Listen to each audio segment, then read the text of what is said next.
স্বামী নেবেন স্বামী। আমি স্বামী নেব। ও বৌমা, আমার ছেলে আছে তো, আবার স্বামী কি হবে তোমার?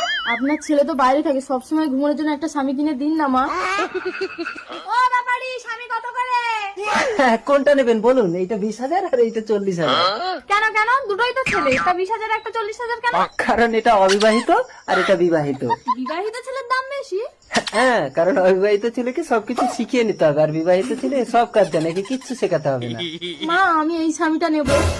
এই লেডিসটার দাম কত? ওইটা মেয়েও না আর মদ্দাও না, 60,000 টাকা দাম। এইটা নেন, ফসফস করবে কিন্তু কামড়াবে না, আপনার বৌমার কোনো ক্ষতি করবে না। ঠিক আছে দিন। মা আপনি আমাকে কি স্বামী কিনে দিলেন? স্বামী নেবেন স্বামী। ও ব্যাপারি, এদিকে এসো তো। কি হয়েছে, আপনার এটা লাগবে নাকি? না না, আমার লাগবে না। তুমি আমার বৌমাকে কি স্বামী দিয়েছো? বললে ফসফস করবে, কামড়াবে না, কিন্তু আমার বৌমার একই অবস্থা করেছো। আরে ওটাকে আপনি বৌমার বিছানায় কেন শুতে দিয়েছেন? আপনি তো আপনার বিছানায় নিয়ে শুতে পারতেন। তাহলে তো আমারও এরকম অবস্থা হয়ে যেত। আপনার একটু হতো, কিন্তু আপনার বৌমাটা তো ভালো থাকতো।